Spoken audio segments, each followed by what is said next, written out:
Well, welcome back to a brand new edition of Problematic Women. I'm Virginia Allen. I'm Elise McHugh. I'm Morgan McMichael, a TPUSA contributor. And we are so pleased to have the Mary Margaret Olohan with us today. Mary Margaret is the Daily Wire's White House correspondent, and she's also author of Detrans. Thank you, Virginia. Yes, everyone should order a copy. Absolutely. Shout out. Thank you. It's so fun to be here on my favorite podcast with some of the best women I know. And thank you so much for rushing here. You were just at a White House press briefing with Karoline Leavitt. It feels like 10 minutes ago. So I can't believe you're here. I know. I booked it over here in a very hot Uber and came right up here. It's like 90 degrees in Washington, D.C. right now. Yeah. Day in the life of a White House correspondent. Literally, we're going to run back afterwards for the big, beautiful Bill event. And that's going to be a long, hot event outside. So please, God, we all survive. Big, beautiful, This hot, DC sweaty heat is no Bill. joke. Well, we want to, because you're literally squeezing us in between White House events, we want to dive right into it. So if you're joining us for the first time, welcome to the Problematic Women podcast. Don't forget to hit that subscribe button, so you never miss out on brand new shows from Problematic Women or the Daily Signal. We're available across all podcast platforms, including on YouTube, on the Daily Signal's YouTube. So make sure you hit subscribe. But Mary Margaret, we want to start the show today by sort of like a week in the life of a White House correspondent. And I was like, what better week than a week when the president announces, hey, by the way, casual Saturday, we just dropped bombs on Iran. I know. So take us to just like, what is your life as a White House correspondent when something like that happens? When on a weekend, when in theory you're supposed to be recharging, getting ready to go back into a crazy week, the president casually announces on Truth Social that he just did something to change the course of history. Yeah, so that day, I was having a little bit of a self-care day because I had gotten home the night before at 2:30 in the morning from a trip to Los Angeles with the vice president. And so I was being a little bit of a baby and I was like, nothing today. I will watch TV. I will eat some junk food. My sister and her friends were all like going out to a bar and I was like, have fun. I'm staying in tonight doing a face mask. And I settled onto the couch and all of a sudden I got an alert that we had bombed Iran. And I couldn't believe it, first of all, because we've been waiting for this. You know, everyone's been talking about it. Would he, wouldn't he? He had just given us the 2-week deadline on, I want to say Thursday in the briefing. And so I just spent the rest of the night writing and texting people and trying to confirm things, because that's a big part of my job is everyone's trying to confirm things. We all confirm the same things, but if you don't, it's a little bit like you have to be confirming all of the same things. So, you know, we're trying to get news, but we're also trying to stay ahead of everyone. And by the time I went to bed, I think it was like 11 o'clock. And thank goodness our reporter, Cassie Dillon, is so solid on foreign policy, so solid on Iran and Israel. So she was really like leading that coverage. But I'm going back and forth with the White House. And I mean, we woke up in the morning and found out that these strikes had largely been successful as far as we know right now, unless you're reading CNN and the New York Times. And so that was huge. But this is obviously dominating all of the news right now. This is the biggest story, that and the leaks to outlets like CNN and New York Times and all of these reporters who want to say that the strikes weren't successful for reasons that we don't totally understand yet. Like if the strikes weren't successful, we do want to know. But it's a weird thing to just be kind of obsessed with the strikes not succeeding before we actually even know. So that's the big news of the week. And just a lot of being flexible, being open to things. Like I was just telling you guys, my trip to Los Angeles, I found out about with that the vice president. With the vice president. I found out about that on Thursday afternoon. Oh my goodness. And I was talking to my little sister and I was like already so stressed and tired. And I was like, oh my gosh, the vice president wants me to go to Los Angeles. And she was like, well, you can't do that.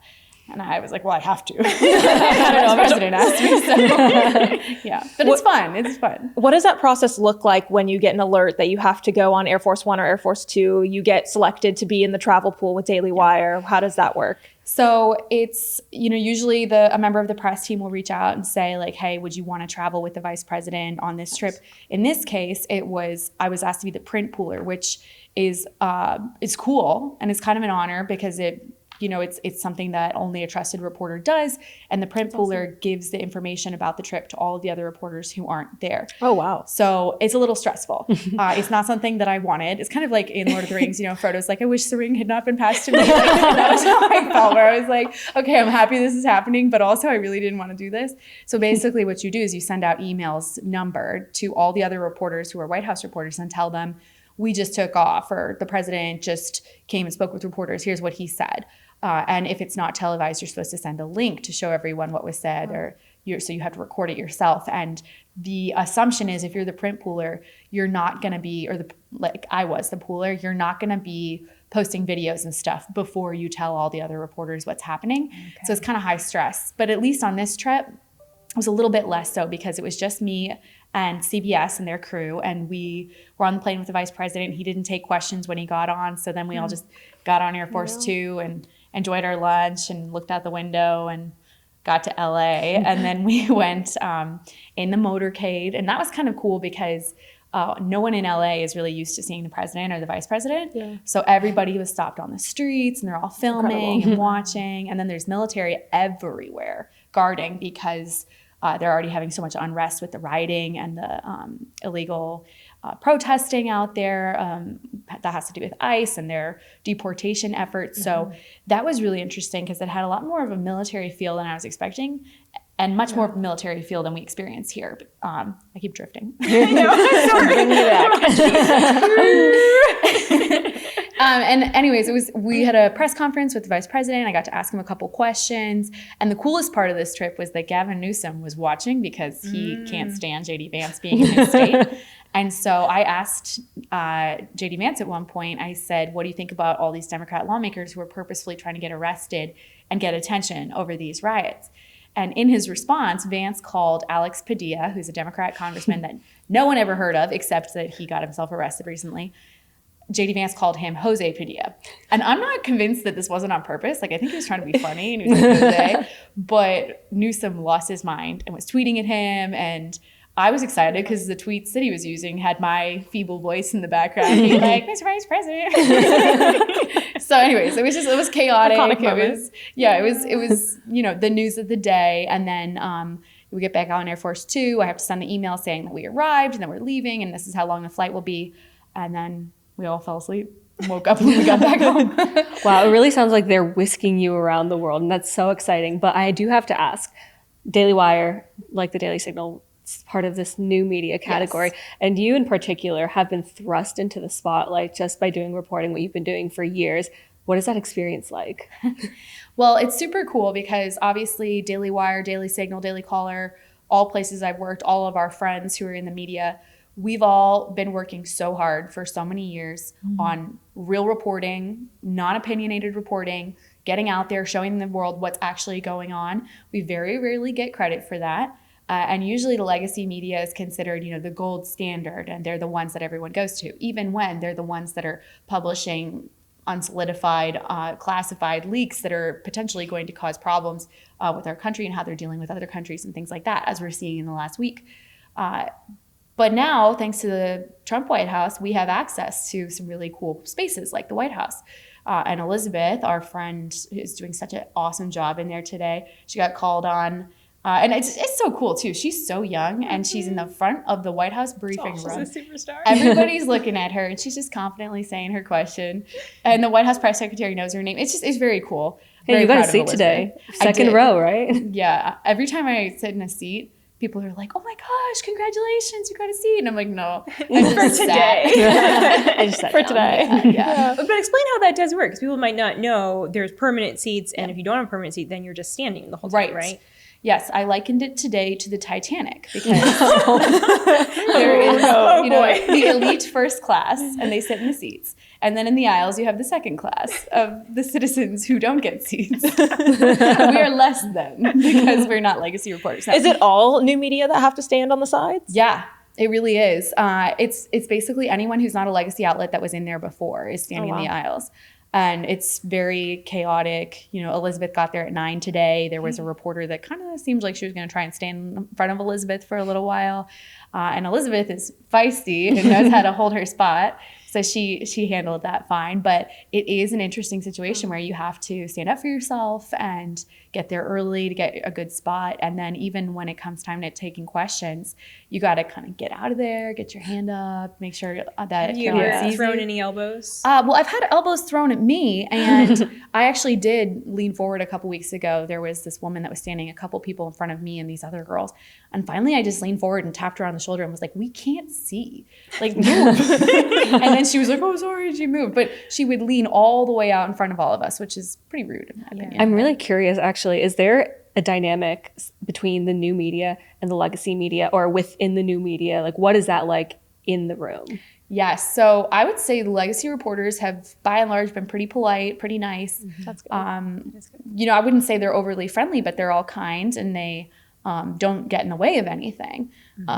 There's probably the same could be said of the new media reporters. There's a little bit more of an angst between some of them, just because we're all in the same space. We're all trying to get our questions in, and we're all trying to have good spots. So it's a little bit of a struggle there, but in general, less strife than I expected. Okay.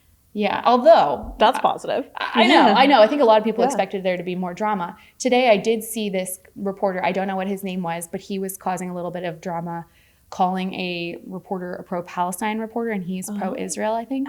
And so they were kind of getting into it. But it was one of those things where you couldn't really hear, but they were both very upset. So of course, in a room full of all these reporters, everyone's like, what? What's the drama? Tell me more. What's the tea? We want to know what's going on inside the briefing room. Right. Reporters report on reporters. I think that would be a really cool like reality show, just seeing like a week in the life of a correspondent, which I have to say, you're always very well dressed. Your makeup looks great. Oh, yeah. I need to know, do you have a stylist? Do you have a makeup artist every morning? Is it just you? When you have to travel on Air Force One for a couple of days, do you get a whole suitcase? Like, what is your wardrobe like? So Daily Wire does have a stylist. She came up to DC a couple weeks ago and helped me find some pieces that would work in the summer. Like this dress, actually, she helped me. It's more of like a linen material, thank God, because it is so hot. But in general, I like a lot of pieces from like Ann Taylor, J. Crew, like stuff like that. It's very classic, bright colors. I like to wear black a lot. Daily Wire was like, you got to stand out, you got to pop. So they're more into like different colors and mixing it up. That's funny. But I am my makeup stylist most of the time. And if there's like a big event or something, we'll work with somebody else. But in general, it seems kind of silly to do it every time I go to a briefing or something like that. But yeah, no, if I go on a trip, I went to Panama with the defense secretary. That was hard to pack for because it wasn't like we were going to be at the briefing room. We were going to be in Panama out at a jungle base. So I think I went to Target and I got a whole bunch of like faux linen stuff to try and stay cool and also look good. But I felt like I was, I don't know, like the explorer girl in Tarzan or something. Like I needed to find weird clothes for that. Yeah. When you're on Air Force One, I know that you get meals. Are they good? I've heard before that the Air Force One, Air Force Two meals are like state of the art. There's like a full kitchen in there and there's like a whole menu. Yep. So I want to know the inside scoop. Yes. Okay. Well, first of all, I just want to say you have to pay for everything that you experience on Air Force One. So if you have a drink, if you have food, obviously the White House is not paying for it. Yeah. You have to foot the bill ultimately, but it is really good. On Air Force Two, we had tacos on the way there, I think, to LA, which was kind of fitting because we were going to LA. Yeah. I think on the way back, we had some kind of chicken or something. I don't really remember what it was. And then on Air Force One, I had really good steak. I had chicken. Like it's very good food, but it's hard too because you don't have Wi-Fi, because if they don't give the press Wi-Fi, they save that for the important people. So you're sitting there with no Wi-Fi. You don't really have anything to do and you're starving and you can smell all the food. And the waiters start going by with the plates for like Trump or for Melania or Karoline or whoever's up there. And you just kind of have to sit there and wait and wait. And then slowly they get to your section of the cabin and you're like, okay. And usually you're like the last one. So it's kind of torturous. But I have to know. You're like, yes, I will pay for that meal. Like, please. Take my money. Is it the taco bowls that Trump was eating in that one post for Cinco de Mayo? I don't know. I mean, they were really good. It's replete with like a lemon to squeeze on it or a lime or whatever. Okay. Like it's fancy. I don't even do that. Yeah. Wow. So Mary Margaret, with all of this running around and the craziness and sometimes having to work weekends and traveling and weird hours, how do you balance, maybe how, or even is it possible to balance then like being a young woman in Washington, D.C. and like dating and all of those things? I like this question because you already know what my answer is. I do. But Virginia and I shared an Wow. office for many moons. And so she knows. So I do work hard. I definitely try and do my job to the best of my ability. But yeah, I live with one of my sisters. She's one of my best friends. I live very close to my other sisters. We love to hang out and do all kinds of stuff together. Our family lives close, so we go and see them all the time. And we live in such a fun area. Like the DC area has so many things to do. So I do somehow have semi-work-life balance. And, as far as dating goes, I'm glad you called me a young woman still because I just turned 30. So. I said you're young, you're 30, flirty, and thriving.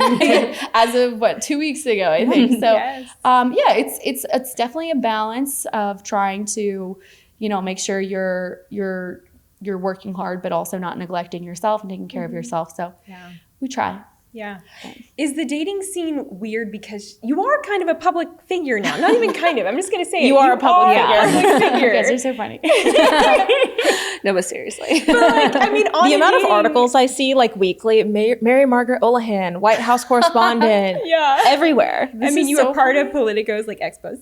So, I don't know. You get weird, when you're meeting someone and they're like, oh, I know who you are. That, in conservative circles, a lot of us already know who we are. That's so true. It's a small pool. It is a small world, conservative world. And then I only date Catholics. So the conservative Catholic world is even smaller. But even before I was doing this, I don't use dating apps anymore because sometimes when I was on there, if you're in the DC Catholic bubble and you're conservative, you probably have bumped into the conservative reporters. So I would have guys occasionally say oh, I read your work or I follow you on Twitter. And I was like, I don't like that. So it is a little weird. And having a little bit higher of a profile is interesting too. But it's so nice to see how many people care about what we're doing. Absolutely. Yeah. Especially our Daily Wire audience. They're so excited that we're in the White House, and that's really flattering. It's great that you give them that inside look. But I do have to ask, related to that question, what do you think of the internal struggle, I would say, between the conservative movement, young women who really think you got to get married young, you can't really have your career if you want to be a mom, a wife, and then conservative women who actually do want to have a career and do want to prioritize that without sacrificing that value? What do you say about that? That's such a tension? good topic. I love talking about this. Actually, I had a really good conversation with Molly Hemingway about this a couple years ago. She's one of my idols. I love her. And I was asking Molly about the idea that women can have it all, basically, because I disagree with that idea. But you hear it all the time from women on the right, especially women who, like us, are working really hard and really value their careers. And I found it annoying because I thought, I work really hard. Everyone always assumes I'm a career woman. And that's fine. You can't control what people think about you. But at the same time, I grew up in a family of 11 kids and I loved it. And my mom is one of my heroes. She is amazing. She raised all of us. She homeschooled all of us. She made us all very hardworking, ambitious people. And without her, we would not be where we are today. So, that is such a pivotal influence in my life. And to get back to what Molly Hemingway told me is that Molly raised her kids and then went back to work. And for some reason, I had never heard anyone say that before. I don't know why. I think you usually just hear oh, you can only be a mom, or oh, you can only work, or people say, oh, of course you can do both. It's fine. You can juggle it. But then in a certain sense, you have to accept certain realities. Well, if you're working full time, you're not actually raising your kids, your nanny is. Yeah. And that's, maybe what you choose to do, but it's a reality of what you're choosing. And so I think that there should be more messaging to young women about the options that we have before us. If you do want to be with your kids, you can do that. You just have to make certain choices, especially when you're younger, to set yourself up for that life later on. Yeah. I would love to be able to write at home someday, and I totally could do that. I could write a book at home someday. I've already written one. So those are the kinds of things that I'm really happy about thinking in my future, because I would like to be home with my kids. And I think that's really important in helping them grow into strong individuals. And so I just think we need to talk more about those kinds of options for young women, rather than just saying, oh, you can do both, it's fine, and you're strong enough, or, this idea that, it's either a trad wife or working woman. No, that's not true. And there's a lot of opportunities for women to help their family at home too. Yeah. I think one of the most helpful expressions I've heard around that is you can have it all, just not all at once. Oh, yes. So it's seasons. It's okay, so, we're all obviously in that working season right now. And then there might be a season of pulling back, and whether it's part-time or just solely raising kids. But then it is encouraging to see women like Molly Hemingway that have had this amazing kind of secondary career coming back, where their kids are more so grown and coming back as such a force within the conservative movement and politics. And more she's on well-known Fox all than the time. before. Yeah. Absolutely.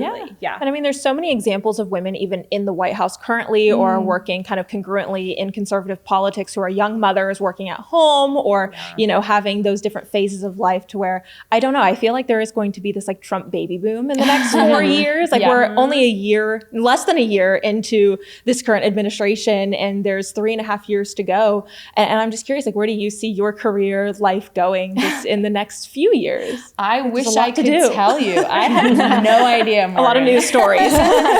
I have no clue. I don't really know what I'm doing past the 4th of July, to be honest with you. That's very fair. Schedule comes out daily. I know. My life trajectory so far has kind of been like the Thomas Rhett song. You know, he says, you make your plans and you hear God laughing. That's kind of been how things have gone so far. And, you know, I kind of like it. I mean, I would love to know, we would all like to have more certainty and to know when the things that we really want are going to happen. But at the same time, it's just been really fun. I never thought I would do any of the things I'm doing now. I think when I was a little girl, I thought I would be a figure skater for a little while. Did you really? I never knew that about you. I don't know where that came from, but yeah, I did. Are you a really good figure skater? No. Well, I just learned that Not at Virginia all. wanted to be a sniper when she was younger. No way. I love that. Well, No way. Sort of. Did you like watch Saving Private Ryan when you were too little or something? That is a great film. I was probably in middle school the first time I watched it. It just seems like a great way to serve your country. I also wanted to be a race car driver. So. My fiance was a sniper. Oh, that's Yeah. so cute. I wanted to be a plumber, so Did you really? Why? I don't know. I mean, it's a stable career. It is. very, Hey, very you know, we're safe. bringing back trade schools. I know. I go could be a It's plumber. not too late at least. It's not too late for my second wind as a plumber, everybody. I love it. Be a social that's media incredible. influencer plumber. Yeah, in just the a future. combo. Yeah. Like the world's never seen before. Oh, Yeah, chips yeah. came off. I love that you said you're having fun. Because I think that's Yeah. something that in such a high stress environment, working in politics, there's a lot of avenues where people I feel like are like, oh, this isn't a fun job. This is very stressful. So I love that you said you're having fun. What has been your favorite moment being a White House correspondent so far? That's such a good question. I don't think I've thought about this yet. Well, at first it was really stressful just because I'm the first Daily Wire White House correspondent. Obviously, during the Biden administration, nobody had very good access on the right, or you didn't even get questions answered. Reagan Reese of the Daily Caller is one of the only reporters I know that was in there that was actively part of the White House press corps, and she didn't ever get her questions answered. So when I got in there, it was stressful at first because we're trying to figure out where we are. We're trying to figure out what our place is. Asking questions for the first time was kind of scary, and just figuring all of that out. But then once I started to get a little more comfortable, I don't know, I think being able to ask questions that your audience cares about is really cool. Yeah. The first time that I was in a briefing, President Trump surprised everyone and came to the briefing. And so cool. My coworker, Cabot Phillips, was watching, and our whole office at Daily Wire at Nashville headquarters is watching. And Cabot texted me and said, you should have heard the roar when he called on you. Oh. And I like screenshotted that and like kept it in my notes because it was so cute because everyone at our office was so excited and supportive. And it's kind of been like that the whole time. Just everyone is really dialed in. They care so much. And so to have that support and then also to know that our audience cares so much. It's just really cool. You know, you make a day in the life video and you think, oh, this is just a little TikTok.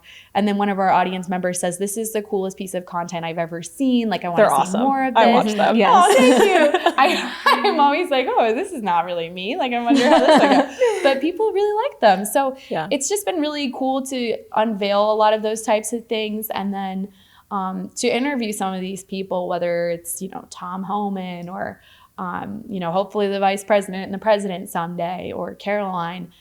It's just access we've never had before. Yeah. Obviously, it's stressful, but then it can be kind of fun too. I like to say the rosary before the really scary stuff because I think that helps me. It helps me have more fun too. Always put God first. Yeah, I had fun in Panama. That was really cool. That does sound like a cool trip. It was very random. Do you guys get to do like excursions, or like do you have like kind of free time when you're on those trips, or is it all like work? Well, so that trip was jam-packed. We were nonstop all day. But it was cool because there were a bunch of other reporters that I'm friends with that were there. So Christina Wong, who used to be at Breitbart, now she works for the Pentagon. But at the time, she was a reporter. And then Raheem Kazam, who is at the National Pulse. Awesome. And then there were a couple other reporters that we knew. So on the last night, we all went out to dinner in Panama at this cool place. And Raheem is a foodie, so he picked out all these random foods. He always knows the best spots. Yeah, it was fun. It was fun. But in general, we were dialed in, and you cannot leave the group in those situations during the day, because if you're not in the motorcade, you'll get left.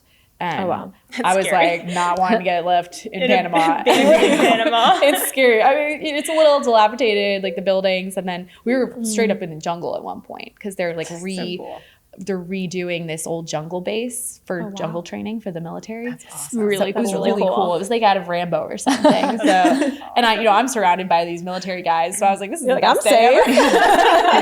Okay, so that surprises me that they are redoing this whole jungle base to train. What is something that you think Americans wouldn't expect about the White House correspondent job? I think you would probably be surprised by how much waiting there is. Oh. It's a lot. Hurry up and wait. Yeah, a lot of hurry up and wait, a lot of holding a spot or standing to make sure that you have the right access. Like, it's not like you're never working, because you're usually working the whole time. And even if you're standing, you might be texting people or like trying to get something confirmed or talking to your boss or something. But it really is a matter of like getting the right spot, knowing where to be. If you go into the Oval Office, for example, like you can't just be sauntering in there. You go in and you go right to the spot you want to be in, or else you don't get it. Yeah. And I learned that the hard way a couple times. It's like going to a concert. Oh yeah. So when you go, you hurry up and wait. What do you have in your bag that you bring to the White House, to the Oval Office? Like, what are your go-tos for What's in reporting? MMO's bag? What's in your bag? Wow, that's so cool. A rosary. But yeah. Oh, actually, I keep it in my car because I have to see it, or else I forget. So I'm like, fair. In my bag. So in my bag, I have, this is funny. Elizabeth Mitchell said to me the other day, do you have a Band-Aid? And I was shocked to find that I did. And I'm not very organized. So I was like, wow. I was like, Elizabeth, how did you know I would have that? And she's like, well, you always have everything you need. And I was like, oh my gosh. You do. You've saved me with bobby pins in the past. I was absolutely so flattered. And it turns out, I look at my little bag that I put together in January. I got my lip gloss. I have my lip liner. I have my chapstick, my Band-Aids, cold sore medication in case. I have everything I could possibly need. And I was like, Mary Margaret, I'm so proud of you. I would never have a little bit of expected this. everything. You have arrived. And then we have this little DJI camera that I'm supposed to use now to record stuff. I got some DJI mics so I can Those be a are the little best. influencer. Yeah. I've seen you use those too. Oh yeah. It is like the influencer camera for videoing. Yes. So super handy. Oh, is that the one that you have? Yeah. I'm so dumb. Well, I I didn't realize have 2 different ones. Okay, I have okay. a couple different ones. Is there anything outside of like surprising and good things? What would you say is the least glamorous side of your job? Is something that you're like, oh, I don't love this part, but Right. I do it for the people. Okay. The briefing room before it starts is really not pleasant at all. Standing in the aisle, having to tell people that you know and like and are friends with, hey, you can't stand in front of me. So awkward, so weird. It's really hot this time of year. Is there air conditioning in there? So I know it's they small. just like shut the doors and put signs on them to the briefing room. So now you have to go in the back way, and that keeps the AC in. So it's like night and day to a couple weeks ago. But oh my gosh, a couple weeks ago. And I'm sure I'm about to head back there for this big, beautiful Bill event. We're all going to be outside just sweating so much. But that would probably be the most unglamorous part of it. It's just, and then it's not like you can walk around with like a makeup person. Right. So you sweat and then you're just sweaty. Do you have like an office space? I know there's kind of like those green media tents that you see like news hits that happen from with legacy media, but then is there any like kind of home base for you? Like, is it inside, outside? Daily Wire just got an office around here. Oh, that's we're exciting. actually over, well, I don't know if I should say where we are. I'll tell you guys later. Safety. You're in the city. You're near. You're nearby. We have a location, and that's really cool. And we are working on expanding our DC team, which is so exciting, so cool. That's on Capitol Hill, but down near the White House, if you want to, I don't know, take a break or relax, I actually will go to the Tate, or I'll go over to Starbucks, because it's an interesting environment. Like, we have their briefing room, and then there's desks downstairs, so you can go see if one of them is open and use it. But if it's not, you don't have anywhere to go unless you want to sit in the briefing room and write there. And there it's a little uncomfortable. Your conversations can be overheard. People can look at your screen. So I'll typically like go to a coffee shop and try and unwind there, just because there's not a lot of other places to sit. And the tents are just for media hits. So it's not like you can't camp out in one of those. No. I wish we had one, but Are the tents assigned? So the tents are assigned. Okay. I believe you pay for them. Okay. I know Fox has one, Fox Business has one, One American News has one. I think So my Rav friends, has one, Rav does Maybe not. not. Oh, they they don't do a have lot one. of their work standing. Brian Standing Glenn, outside. Yeah. I love him. He'll do a lot of his work just like standing Kind of outside the White outside. House. But all the legacy networks have them, and then the White House has one of their own, I believe, where they do hits in the middle. Makes sense. But we do not have one yet. I would love Yet. one. Yeah. Yes. Yes. Keyword. Yeah. Well, Mary Margaret, I want to get your take on New York City and the news happening there. We're both millennials. You're a millennial. I'm a Yeah, millennial. Yeah, I remember 9/11. yeah, exactly. You're a millennial. That's like the benchmark. Is that the millennial benchmark? It is. I think so. That's why my friend Jerry Dunleavy always is like, well, if you can remember 9/11, you're a millennial. There you go. We're both millennials. So New York City has just, for their primary, have chosen a millennial, a socialist millennial, to be Many such cases. Yes, to be the Democrat primary candidate for the mayoral election. So this is interesting to me because it feels indicative of where is the Democrat Party at, and kind of this epic moment of what is the future of the Democrat Party going to be. We've talked about that quite a bit on the show. The Democrats are at this point where it's like, okay, what is the future of our party? Who is the future of our party? And when you look at these big cities, whether on the East Coast or the West Coast, I think they're often the leaders for what is the future. So what is your take on what we just saw play out in New York City and the people of New York choosing a socialist? Well, it wasn't totally on my radar because obviously I'm White House, so I'm focusing on that. But I was actually in New York last Monday. I was interviewing Don Jr. and Eric Trump at Trump Tower for something. And so my boss and I were there. We were walking around the streets and we started seeing all these signs for, and someone remind me how you say his name. Zoran. Thank you. Zoran, yes. Mamdani. I think it's Mamdani is Zoran Mamdani. All right. Zoran. Well, maybe we all butchered it. Mamdani. I think Mamdani is correct with the last name. Yes. Him, Okay. you can say. So I kept socialist. seeing signs for him, and I was kind of amazed because I realized, he has a lot of support. And then I would see that on social media as well. So I saw, and this is what I thought was funny.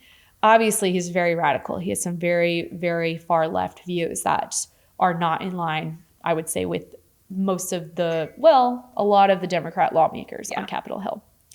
And in my view, and I've seen a lot of people saying this, it's kind of a referendum on the Democratic Party. Young people don't totally know what they're looking for, but at least in New York, when they looked at these candidates, they didn't want the scandal-ridden Andrew Cuomo, who, had been accused of sexual assault by all kinds of women and had locked our elderly in nursing homes and not allowed them to see their families as they died. Obviously Andrew Cuomo was not a good choice, but the fact that they chose this far-left socialist who has supported I think it was something along the lines of like a queer-led movement against the police and defunding the. I can't. Yeah. No, He's so scary. Wow. So scary. The police, Right. over and over and over. Very radical. So I saw Stephen Miller retweeting a top Democrat supporting this guy. And I think the Trump team is really excited that this guy is getting so much support because he's so radical that the majority of America would reject that type of thing. Absolutely across the board. But unfortunately, New York is just such a hotbed right now for these young, very far left, I would say like Gen Zers especially, that this is what the situation is. Well, you mentioned Cuomo's very scandalous past, and I think it's interesting that Mamdani was endorsed by Emily Ratajkowski, and seeing the like hot girls for Zoran t-shirts, which Elise mentioned this earlier. Yeah, let me tell you, there were no hot girls wearing these t-shirts. It was sixes who are they thems wearing these t-shirts. It's true. But his campaign was very clever with his messaging to Gen Z, trying to be like the hip and trendy, hey, I'm a millennial guy. He used social media so well. Yes. Yeah. He really did. That is so key. I mean, the Trump team did that during the last election. They were so good at social media. My friend Greg Price was on their TikTok team, and they grew that so massively, completely whooped Kamala Harris and her team on TikTok. So it's just serious movement on the right among young people lately. I saw somebody that was at the Cuomo, I guess, not victory party, Olivia Reingold. She's with the Free Press, and I was seeing her coverage, and I was seeing how his demographic, Cuomo's, was a lot of the older New Yorkers, a lot more of like the donor base, you would say, New Yorkers. Classic where, Democrats. Yes, classic Democrats, where Mamdani was all of the young people. And you said, I don't really feel like Gen Z knows what they want, especially when it's like, I would say the leftist Gen Zers don't really know what they want. And they're very separated than the typical establishment Democrats, to where when you're seeing this like stark contrast between the two candidates, to me, it was very telling that a majority of the young people were attracted to him. Yes. Well, it's really interesting you bring that up too, because the New York Times put out this really in-depth electoral map of how each like neighborhood, down to the neighborhood, down to the demographic, exact percentages, who voted for who in this. And the lower income, less population density, that was the only place where Cuomo really swept. Everything else was younger, more highly populated areas. And so the working man clearly did not vote for Mamdani. And the only people who are really scared about his win are Wall Street, hedge fund managers, real estate.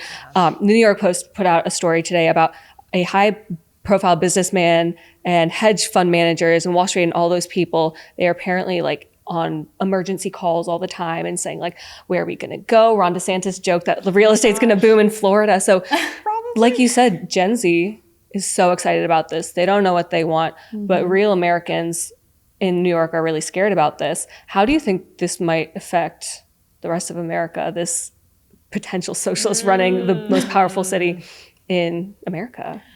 I mean, New York is a very unique place. So New York City specifically. So I don't know how many other places that something like this could happen realistically. Maybe other people would disagree with me. I think there's very few other cities in the United States that would, with that kind of population and that amount of power. I mean, New York City is debatably, some people would consider it not the capital of the United States because it's not, but like the most important city in the United States. And so, you know, I would be very interested to see if this could happen in another city. Obviously, there's support for far left candidates in other places around the United States, but I do think this is a very unique situation. I don't think, for example, you would see that happen in DC. I would be interested to see how many like millennials and Gen Zers live in New York City versus like Seattle, Washington, Chicago, LA, like some other very hot cities. Because I do feel like New York is one of those cities where young people immediately gravitate towards post-grad or even just like mostly college young millennials. The average age is 38. I looked it up. I should have looked up other cities. Yeah, the average age in New York City is 38. Well, that makes a lot of sense. Because so many young people went for Mamdani. It's a city of young people. Well, and unfortunately, a lot of these Gen Zers and millennials have no idea what socialism really is. And we saw the Google searches in New York spike after the election of Googling what is socialism. But then when you read in between the lines of what Mamdani was promoting, it is Class A socialism. He's wanting state-run grocery stores, rent-stabilized housing across the board, free public bus transportation, free healthcare, free childcare, free everything. Free everything. For everything. And it was interesting because, Elise, you mentioned that a lot of the people who supported him are higher income or like they have more kind of given to them by maybe their parents, to where I think there's a large part of Gen Z Democrats, liberals, who are so used to being provided for that they don't know how to actually work and earn a living and pay for things themselves. Right. And then they hear someone saying, I will provide for you, and it doesn't jar with them because they're like, oh, this is what I'm used to. Right. This is not something that, you know, we might hear that and think that's weird. We have always worked to take care of ourselves and our families. But for someone who hasn't, that might be less jarring to hear that kind of rhetoric. Right. Yeah, they'll just take it. Yeah, exactly. Wild. Well, I'm really curious to see how this election goes down in November, because if we remember the election for president, New York wasn't blue from the start. It was kind of teetering a little bit there. It looked like it might have been a little purple. I mean, obviously it went blue, but knowing that Trump there was gained ground. Trump gained ground. There's such a Republican coalition up there, and you just don't hear about it just because these are the stories that you hear about. So I'm actually very curious to see how November turns out. Will it be a Democrat running New York City? We don't know. Will it be a socialist? Eric Adams is running as an independent. He is. So that's interesting to me. That is very interesting. Talk about social media game. He is hilarious. Do you think that will change the race at all in New York? Oh, it has to. It has to. I think it will. Yeah. Well, I really do. Yeah. This is unconfirmed, but I read somewhere that according to like Polymarket or something, his chances of winning doubled after Mamdani got the nomination. Interesting. So Interesting. we'll see. I'll be watching that closely. I do kind of think that Cuomo's support would go towards Eric Adams. Oh, Like if you I do think the so. math, like I really don't feel like the Cuomo supporters would vote for Mamdani. Oh yeah. Even though he won the Democrat primary. And then if Cuomo put all of his supporters backing Eric Adams, Oh, that'll shake things up, though. I don't know. I That's think it gonna could be get interesting. interesting. I do too. For Democrats shifting to support the independent. Yeah. Ooh, drama. One last thought I have on this before we move on is I have thought about this a lot. I'm just so obsessed with this race right now. I don't know why. It's just taken over my social media. I think it's so exciting because I'm like, it's almost laughable how a bona fide socialist got this nomination and nobody's batting an eye to it. But I don't really think he's going to last. I think there's a lot of energy right now. I think it's total Kamala Harris syndrome where there's a lot of excitement, energy. But once flame. he starts associating with more of the old guard Democrats, especially here on the Hill, he's going to fall into the same trappings of like inauthenticity. Like he has, Like AOC. yeah, like AOC, he has the protection of being a small candidate, small campaign right now. But once it goes global, which it already has, he like cannot avoid the cringiness and the inauthenticity of the Democrat Party. Yeah. So we'll see how that fares. We're going to watch it all play out. And we're going to cover some pop culture here in a second. But Mary Margaret, we need to let you go because you were literally rushing back to the White House. Yes. Busy woman. Beautiful bill event. But thank you for Thank joining you us. guys Thanks so Mary much. This Margaret. is so much fun. Yeah. So appreciate you. All right. We'll see you next time. Bye. But for our audience, if you want more just regular content from the Daily Signal, if you want to keep up with the news every single day and you're like, I love Problematic Women, I love getting that news bite on Saturday morning, it's fun, entertaining, thanks for joining us, but you want more, then check out the Daily Signal's Top News in 10. Our colleague Tony Kinnett, he co-hosts and hosts that show, so check it out. You can hit that subscribe button. It's available across all podcast platforms every single weekday morning. And then also on the Daily Signal podcast, you get Victor Davis Hanson shows as well. So it's a double win. So make sure you hit that subscribe button. But a little bit of pop culture news, some interesting news this week.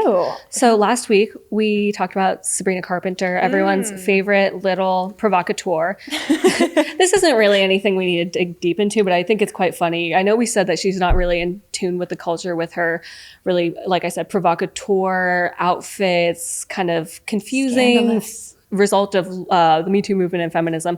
You can watch our videos on that from the last episode. But she is in tune with the culture and she has been reading all of our think pieces and our comments. And she released an alternative cover for her album where she is fully clothed this time. And she said, this one is approved by God. So you know what, Sabrina Carpenter, points for you. That was funny. I will say it was funny. And it kind of reminded me when she was like, Jesus was a carpenter too. Yeah. And the mocking God part, I don't really love about that. But I will say she was very tongue-in-cheek with her new album cover. And it was kind of funny. Yeah. And you know what? Maybe she'll have more album sales now because moms will be okay with buying that album cover more so than the other one. So we'll see. Probably help her out. In the world of, I guess you could call it pop culture, but it's like political Culture. pop culture news. I was interested to see that Brett Cooper, formerly at the Daily Wire, is now a Fox News contributor as of this week, officially. This has been a big year for her. She's huge year. on her own now. She has her great new brand. She has longer episodes. She is pregnant. That is insane. And now Fox Beautiful. News. She's pregnant with Fox News now. That's really exciting. She's not part of Fox News. I saw her last week, which is so exciting. She was speaking at the Young Women's Leadership Summit and got to hang out and talk with her some more. One of my dear friends. But I'm so excited to see her journey, especially just being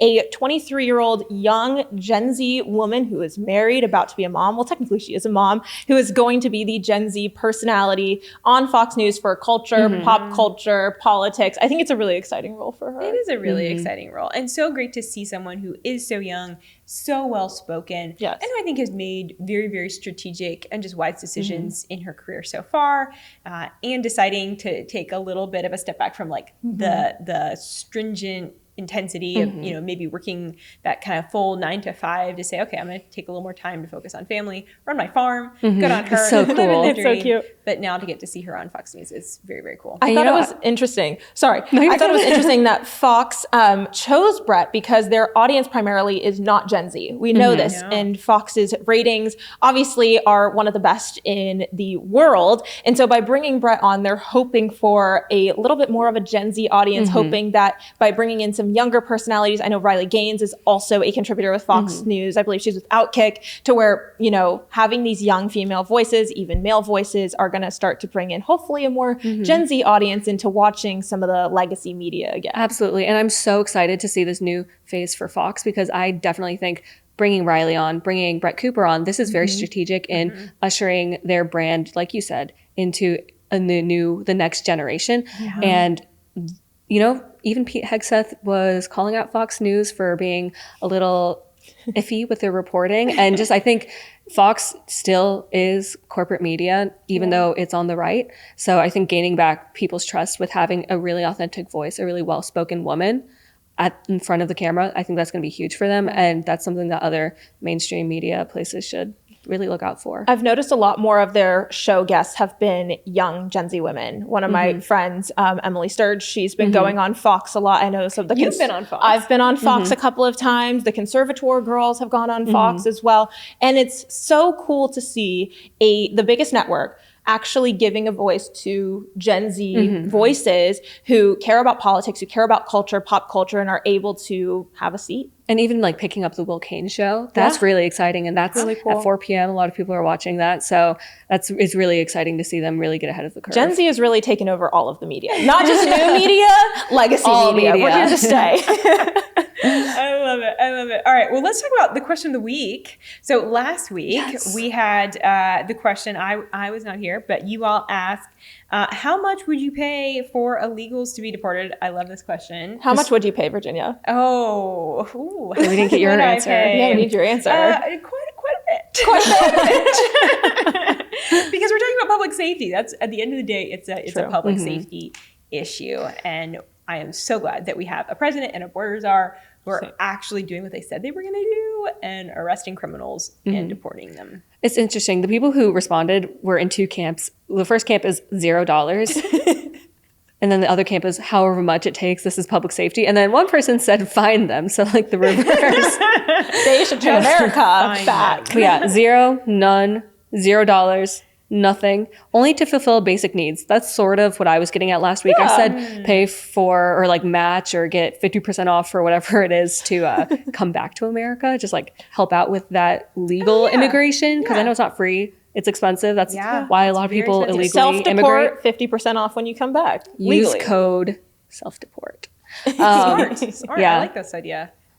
Good. Yeah. No, it's all none, actually. You get nothing. Nothing. Well, this week, our question of the week is, what is something that you want to know about working at the White House? So if you have questions, if we don't know the answers, we'll farm them out to our experts. Yes, we will. Elizabeth Mitchell, our White House correspondent. And we'll figure out what it's like. Yeah. So ask your questions. What do you want to know about working at the White House? What would you have asked Mary Margaret Olohan? What would you ask President Trump? All the questions about the White House. Well, I want to give a quick shout out for a couple. I just love our comments, especially on so fun on YouTube. They're unhinged. Some of them, like, man, these people made me laugh. But we had some nice comments this week, some funny comments. Read a couple of them. So at Armenia Forever says, I like to see when women and parents in general bring our kids and toddlers, babies, with us to things like this. This is in reference to Isabel Brown, of course, having her baby on set 2 weeks in a row, where you're discussing impactful subjects and your child is just part of it. We need to normalize bringing our kids with us. There were so many comments last week that was all just like baby. And again, this one, Boris Miljowicki, something like that. Baby in the studio casually. This is the best thing this year. So thank you guys so much. It goes back to what we were saying. Yeah. It's like you can be a young mom who loves motherhood, but also, can podcast with your baby. Also, her baby is so calm, so unproblematic. Very unproblematic woman. One day we'll become problematic. I love it. Well, guys, thank you so much for joining us this week. We will be back next week, the day after July 4th, and we're going to keep the celebration going here on Problematic Women in celebration of our country. And we will be sharing what we love about America. Lots of great stuff coming next week. Hit that subscribe button. We'll see you here. See ya.